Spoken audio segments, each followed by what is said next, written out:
This program contains crazy material, including offensive language. Listening discretion is advised. Our guest this week on Avos Padded Room is no stranger to being on the stage.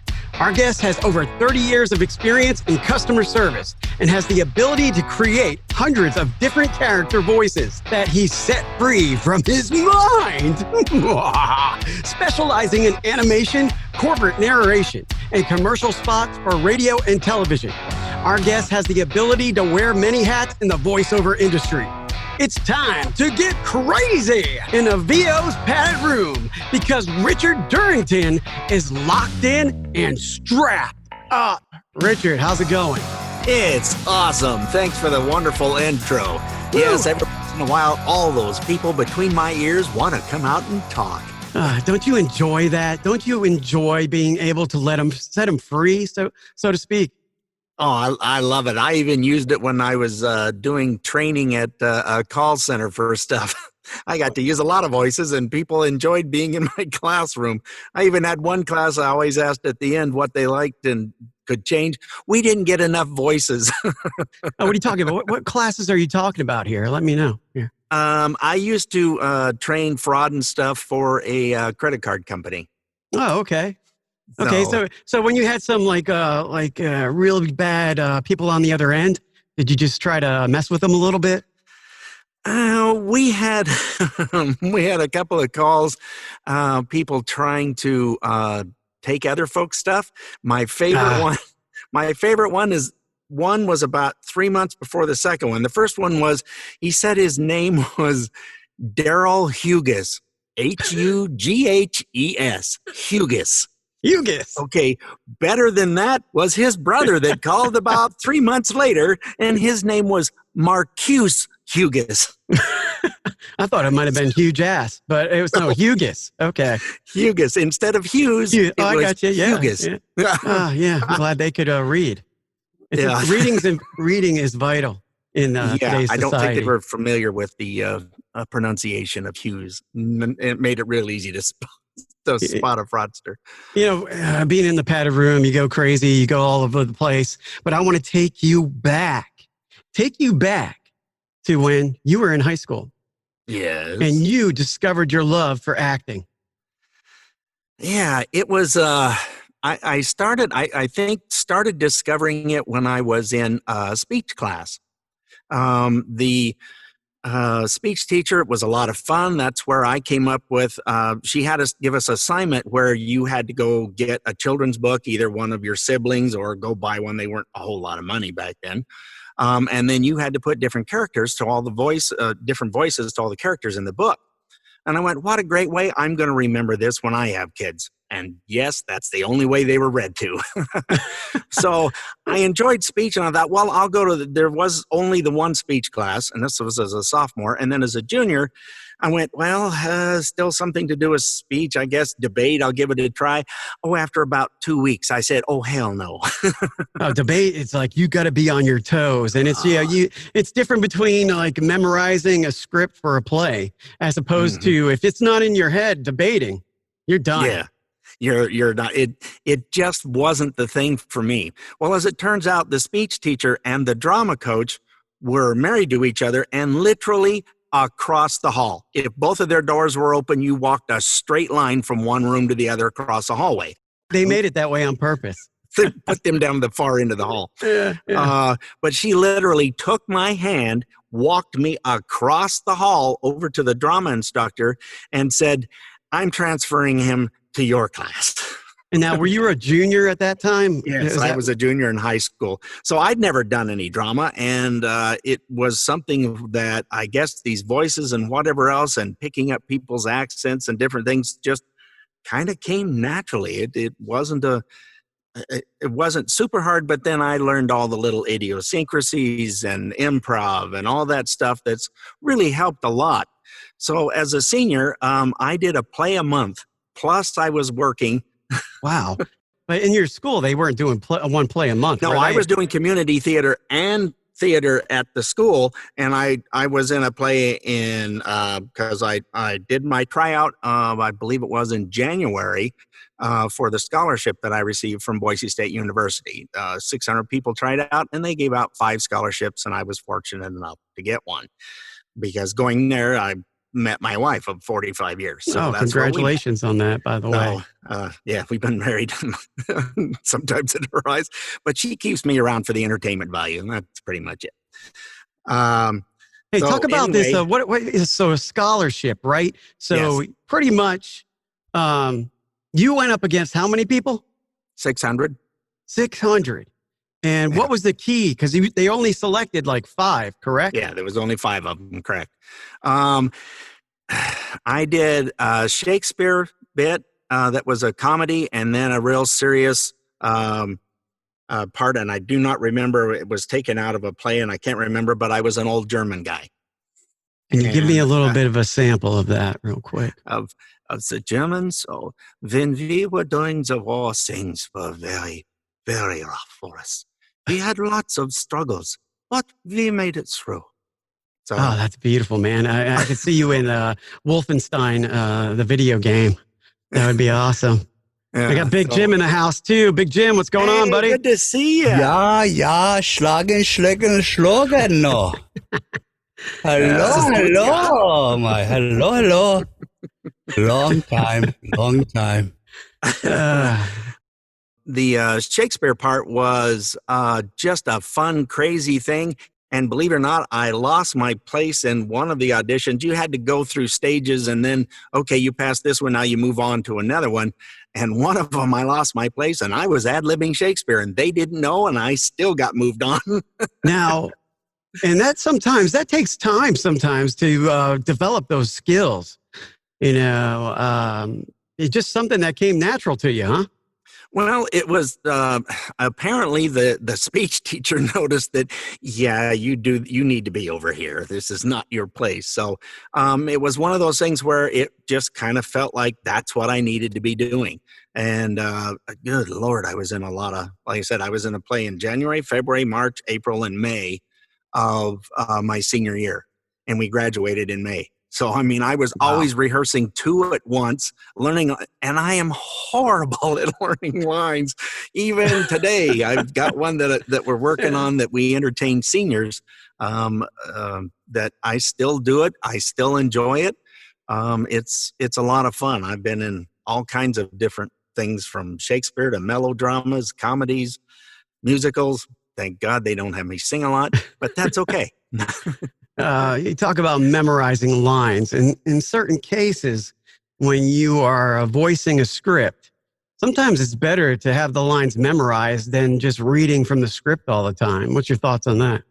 Yeah, if it's not a real long one, try and go over it a few times, and if you can look away from it and just, even if you have a mirror in your booth, or put up a picture of somebody that you want to talk to, you have that to say it to, and you'll be amazed at how much different it comes out when you are seeing the other person that you're talking to in your mind or whatever. Then it just becomes a conversation. Hey, Jim, what do you usually put? What picture do you put in front of you to talk? Like naked pictures, or are you talking? Yeah, there you go. Well, it depends on the script.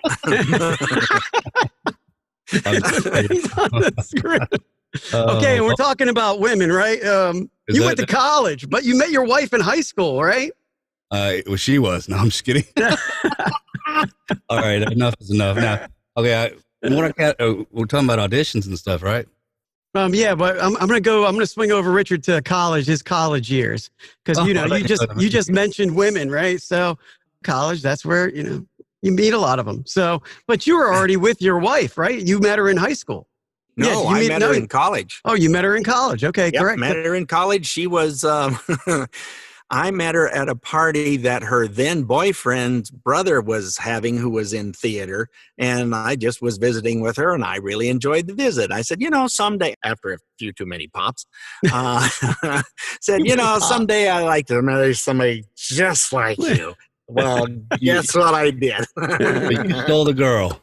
That's right. You stole the girl. That is awesome, buddy. That is awesome. So somewhere down the line, we went out a couple of times. She wasn't going out with him, and it was she still laughs at me when we were Don't you first married. appreciate that? Don't you appreciate that?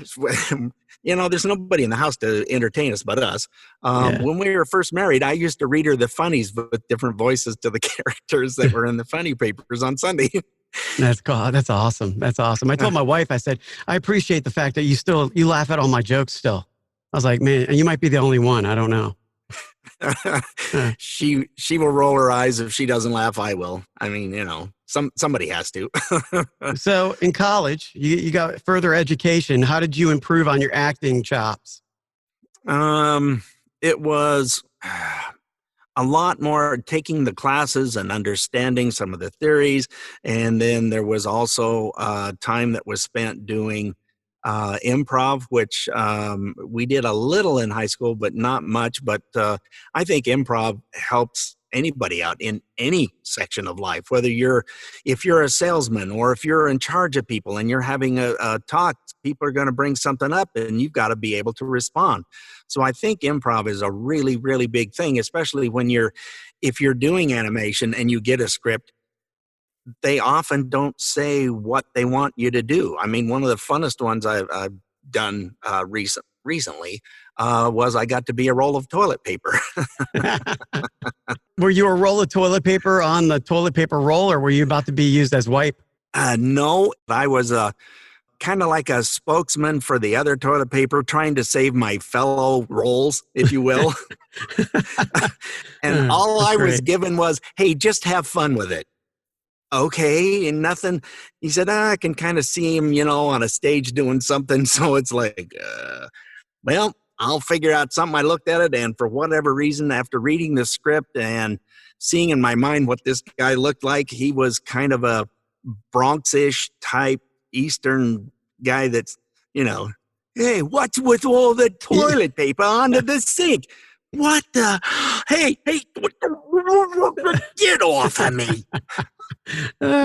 That's great. That's great, man. Have fun doing what you like doing. It's really important. Yeah, it's creating characters in one of our sessions, because we've been in a coaching stuff, was I wasn't told how to do the snake. That was who he was. That was the character. And you look at seeing a picture and go, okay, this is who he's supposed to be. That's what I'm going to do. And the guy was recording it went, no, I wouldn't change a thing.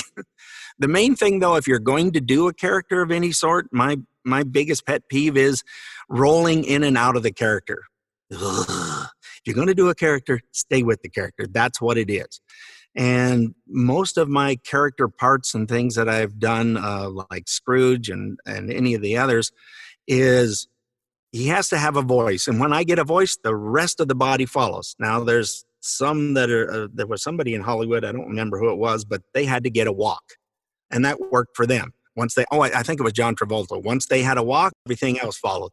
For me, I have to have a voice of some sort, character, whatever it might be. And once the voice is there, boom, and I get inspired from all sorts of things. I was Senator Norval Hedges in Born Yesterday. This was one that I did in college, and I couldn't come up with a voice. And I was watching the news in college, and there was Walter Cronkite. So Senator Norval Hedges sounded a lot like Walter Cronkite.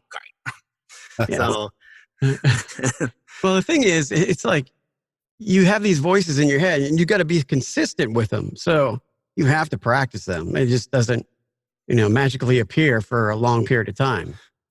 Yeah, especially now, that's the one thing with voiceover that I am trying to condense it down, if you will. When you're doing a show, you may have 4 to 6 weeks, sometimes a rehearsal, and you kind of keep tinkering with things and get a really good final product at the end. But when I'm even rehearsing my lines or whatever else, I don't just rehearse the lines. I rehearse them as the character to say that, and do them over and over and over until till those lines come out sounding like the character. It's somebody that's just talking to you. It's not someone who I learned these lines, so I need to say them this.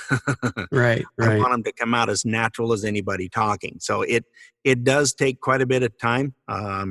I'm been struggling a little bit with my Sam Spade of recent venture. So, Yeah, tell me about those struggles. I mean, how do you overcome these struggles that you're having right now?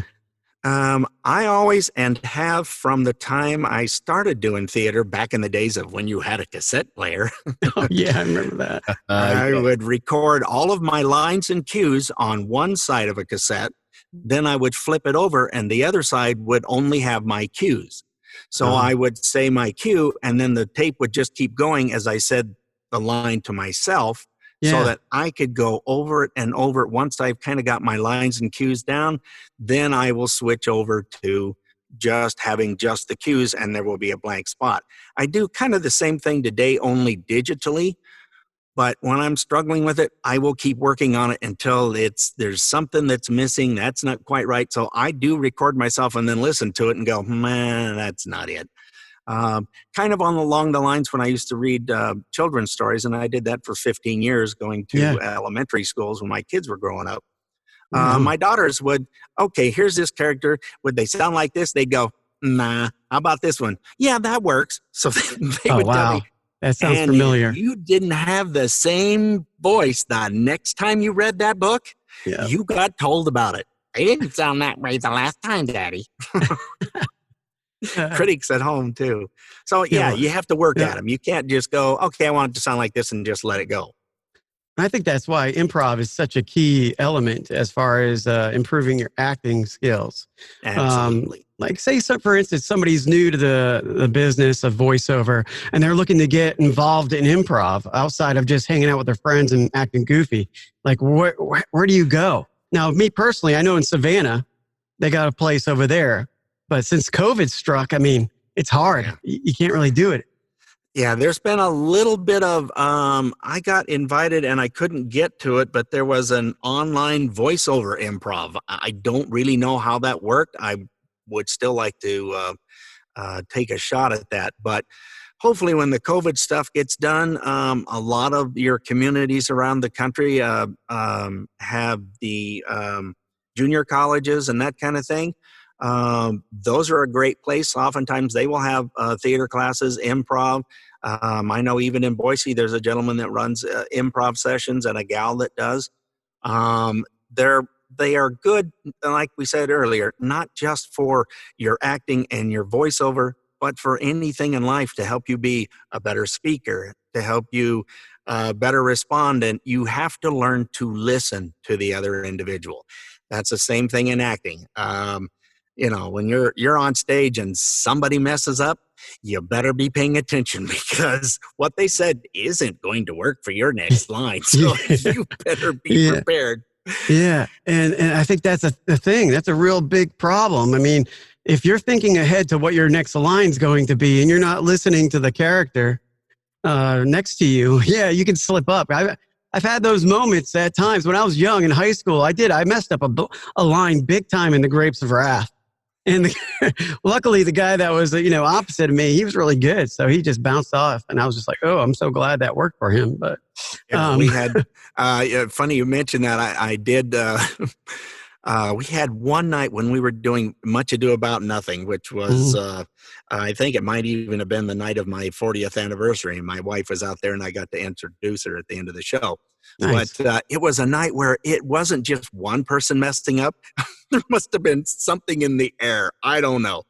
But our entrance would take you, it might be a full minute and a half from where you left the building because we did it outside until you got to where we were performing.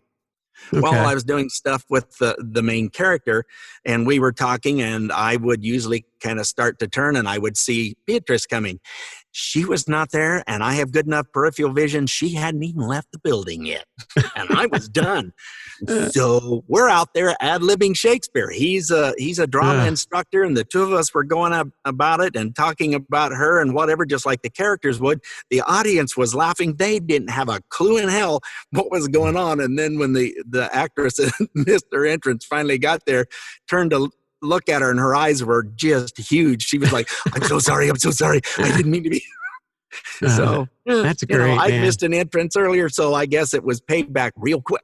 Oh yeah. And I know Big Jim, I mean, we're at the 20-minute mark, Jim. So if you got your question, you want to roll with it, go for it. Actually, I do. And I'm still kind of weak from the whole hospital stay and everything, but it's funny you mentioned much to do about nothing. Had that 1993 movie came out by that point that you had done that? Yes, because I just did that about 5 years ago, I think it was. Okay. Yes, 5 years ago. I don't know if you've seen it, but how much influence did the movie, the way Kenneth Branagh was acting, or was it Emma Thompson? Did that influence at all? Like the way you because they, as you know, over deliver those lines. It's classic Shakespearean, you know. Oh yeah, enunciate and Beatrice. You know, how much did that influence your performance there? Actually, not the character that I had in our time period that we used was coming back from, I believe it was World War I in Canada. I didn't do the setting; the director did, and it was a lot of fun. We had some wonderful people to play off, and we just had a terrific time. So, I generally don't like to watch movies and things before I do something, because it will, like when I did Scrooge, I didn't want to watch them. There's so many of them out there. Some I had already seen, but I didn't want to see them again. So I just made Scrooge mine when I was done. Then I had like 3 different versions the wife had recorded for me, so I watched them all. So you don't use it as like kind of a reference starting point or anything like that, because I can imagine the Canadian one would be, hey, Beatrice, eh? Yeah, no, we didn't use Canadian accents, thank goodness. So cool. That's awesome. Hi, everybody. Marcus Walsh here. You may have heard me recently on a VO's Padded Room. That's my source for all that crazy news when you think of the word voiceover. Join Big Jim and Brad Storm as they have guests on each week. They talk about the world of voiceover. They have some fun along the way, too. I had a great time, and you will, too, when you listen to a VO's Padded Room. Oh, man, there it goes. Oh, Lord, guys. You know what that time is? It's time for another edition of a VO's Padded Improv. It's been a while, guys. Oh, that's what I get for talking about it. Oh, yes. Good stuff. So today, bud, you ready to play? I'm ready to give it a shot here. Give it the old college try. Yes. All right, Richard. Okay, so a couple of characters I could see that you like to do. Are you very well or familiar with Sean Connery? Yeah, I'm not a good Sean Connery with Welsh, but so that'll be perfect. That'll be awesome. All right, Brad, have you put up a script in the? Yeah, I sure have. Okay, it's so up there. Without further ado, we'll give it to you, Richard. All right, here we go. For a sandwich of desire, enjoy the bacon, the lettuce, the tomatoes, the turkey, and the salmon, all squeezed together with rich, creamy mayonnaise between 2 wheat buns, ready for you like the snap of a finger. Try the triple bacon cheese heart attack burger sandwich today. It's to die for. Heart attack guaranteed. Shaken, not stirred. Yes. Hey, That was awesome. That was Terrible. fun. Hey, Yes. I want you to do it now in whatever voice that you want to do it in. Okay, I'll do it. So, enjoy the bacon, the lettuce, the tomato, the turkey, and the salmon, all squeezed together with rich, creamy mayonnaise between 2 wheat buns, ready for you like the snap of a finger. Try the triple bacon and cheese heart attack burger. Triple cheese heart attack bacon. Try the triple bacon and cheese heart attack burger today. Heart attack guaranteed. One thing about this script I don't understand, it's like heart attack burger sandwich. Isn't that the damn same thing? I know, right? hey, Brad, if you were to see that and get some of these, what would be your favorite character to knock that out? We're going to change it up just a little bit this week here. We'll see how you do that. Just your probably do maybe Yoda or something. Maybe a Viking. Yoda, hey, enjoy the bacon, the lettuce, the tomato, the turkey and the salami all squeezed together with rich, creamy mayonnaise between 2 wheat buns. Ready for you like the snap of a finger. Try to try. I lose this voice all the time. There you go, Richard. I'm losing it. Try the triple bacon and cheese heart attack burgers. I can't do it, man. You went to Mrs. Doubtfire on that one, buddy. I think I'd rather do a Viking. Tunic was too tight. Oh God. Some was too tight. My friggin' my voice is too tight. Yeah, I like the New York style for this one. You know, hey, enjoy the bacon, the lettuce, the tomato, the turkey, and the salami. Is that the right word? Yeah. Oh, that's what that is. I don't think that's spelled right, but I just copied and pasted it. Yeah, I'm just going. Oh, I yeah. didn't know what that was supposed to be. Yeah. All squeezed together with rich, creamy mayonnaise between 2 wheat buns, ready for you like a snap of a finger. Try the triple bacon and cheese heart attack burger sandwich today.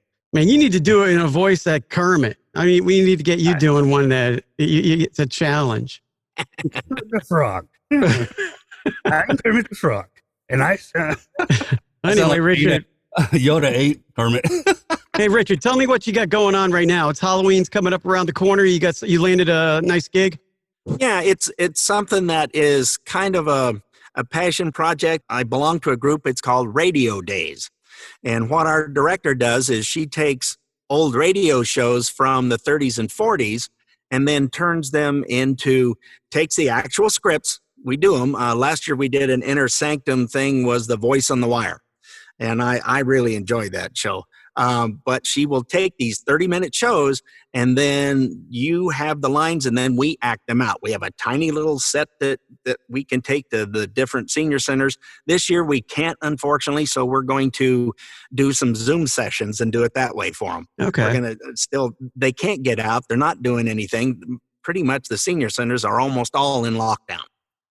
That's great. So we're doing the Maltese Falcon this year. It is from Lux Theater Productions from 1941. Oh, wow. And again, it's a 30-minute script, but then she adds music that has to do with what happened in the script or whatever. So it makes it kind of fun. So there's a little singing between and then some older songs that some of the folks in the senior centers would remember. And it's just really rewarding because they just light up and love having that little bit of live theater. You might only have sometimes 20 people, 15 people that come to a show at night when we were going to the different venues. But I hear you. I've been there. They still very much appreciate the thought of coming in, and we always talk to them afterwards. I had one gentleman last year. We were doing the Voice on the Wire, and when we were done, man, he couldn't stop talking. I thought he was kind of stoic and went to say hi, and all of a sudden he just lit up and said, boy, I remember listening to these when I was over in Europe and blah, blah, blah during the war. And That's awesome. all of a sudden he just lit up, and it's rewarding to see. Yeah. Yeah. And another gentleman in another place said him and his brother would get in trouble for climbing up on the counter to be closer to the radio to listen to Inner Sanctum. Was a radio show. So, it does have meaning to them, and they do appreciate it. And it's a lot of fun. This is I get to play Sam Spade, and it's a 30-minute script, and it takes me 28 minutes to get through all the cues and lines. Out of 20 pages, Wow. I'm on 19. Oh, well, you're almost there. You're around the corner. Yeah. So I'm still working on them. We're going to be wrapping up here shortly, but I really wanted to focus in on since you're an actor and you've been in over 40 different productions. Let the listeners know how do you improve on your acting skills? What are the keys as far as you're concerned? Listening. Whether you're on stage or whatever, you need to listen to what's going on to the other actor that's there so that it becomes more of a conversation. If you're not sure how you look and what you're doing, do it in front of a mirror. Who cares? Nobody's there but you, so that you know what you look like. Or nowadays with all the stuff that we've got, just like this Zoom thing, you can sit here in front of Zoom and record yourself and then go back and look at it and see what you could have done differently. Same thing with voiceover. You can see if you're not animated when you're doing something, it's going to sound like you're just sitting on your hands. You've got to move when my hands move all the time. So that's kind of, I guess, along those lines, and get some improv where you've got somebody give a scenario and see what you can do with it. Yeah, that's outstanding. And you can do all that on Zoom these days. Yep. Any final thoughts for you, Big Jim? No, I'm sitting here soaking it up too, man, because I'm fixing to do some auditions for documentaries here, and I was, have you done a lot with documentaries? I know it's kind of going, it's a different route there on it, but do you have any advice for that? Straight read, it's for like a Nat Geo style documentary. But yeah, when you're doing stuff for a video like that, the video is the star, and you're just there to help tell how wonderful the star is, for lack of a better way of saying it. I did a fun documentary, was called Growing Peanut Butter. Oh, yeah. And it had to do with taking peanuts from seeds and growing them all the way up to being processed as peanut butter. It's a little 22-minute documentary, but it was a lot of fun. And that's kind of it. Is they're showing stuff, it's on the screen. You're just there to help out. You are there to help the star. The screen is the star. Your voice is just there to help explain what's further going on. And if you go at it from that way, I think you'll do all right with it. Yeah, and more of a straight read, just like a teacher explaining something is pretty much the way I try to take it. Okay, and that's what I was doing. Now, do you have any influences that you kind of go off of as far as general acting? Maybe that you've seen that, I don't want to say imitate, but are your influences? Do you have anybody in particular? Well, I've always liked character actors. Tom Hanks is a pretty good character actor and makes it very believable for modern day stuff. And I'm trying to think of, I can see him. He was around for years. He may have passed on now. Modern day stuff. It's really sad, but I don't watch very many movies. You want to know why? I see all the foreshadows. I know what's coming. The wife and I, we used to go to the movies when we were younger, to the theaters, and I love comedies. Life is hard enough. Let's go laugh a little. Yeah. So we go in, and I can see what's coming, and I'm the only one in the theater just busting a gut, and then the funny happens. So she's kind of gotten used to it, and I usually see all the foreshadows. There's been very few movies that Sixth Sense. All my family, my 3 daughters and the wife had seen it. I hadn't. And so they wanted to watch it again. Okay, well, I'll watch it. I haven't seen it before. And I kept going, the red, okay, the force. I wasn't getting it. That's one of the few that went right by me. And they kept looking over at me like, what are you doing? And you don't got it yet? What? Dad doesn't have it? Oh, they were all thrilled that I didn't. They were loving it. Yeah. I know Shudder did that for me. Shudder was one of those that Leonardo DiCaprio was in that one. I don't know if you guys remember that movie. That was a good. Shutter Island. That's one of those that caught me at the end. Like, what? You want to make any shout outs, Richard, as far as your social media accounts? My website is just my name, Richard Durrington. Durrington is just DURRINGTON. It's all one word.com. I'm on with just my name on Facebook as well. On Instagram, it's R. Durrington, and I'm also on LinkedIn with, again, just my name, Richard Durrington. So, all right, man. Well, it's been a pleasure having you on the show, my friend. Jim, thanks for asking. Jim, do you want to put out your social media real quick? Yeah, and sorry about this again, Richard. I'm not at 100%. That's all right. Full blown pneumonia. I just got out of the hospital a couple days ago. Glad to see you among the living. So, don't apologize for anything. We're glad you're with us. We love you, buddy. I missed everybody too, man. But I've got the new site in the works. It's out now, bigjimmedia.com. And then, of course, Facebook, Big Jim Media, LinkedIn at Big Jim Media. Twitter, I believe, is the same. So it's all generally across the board at Big Jim Media. Other than that, man, it's been a pleasure. I learned a lot. And I'm glad we had you today, Richard. Well, thanks again for having me, guys. I had fun today. Real quick, bradstormvo.com is my website. Bradstormvo on Instagram, Twitter. Brad Storm Voiceover on Facebook Business, and Brad Storm Lanou on LinkedIn. Yeah, like I said, man, thanks for coming on. And remember, everybody, when life's got you down, the sun comes up. You need to punch that day in the face. Yeah!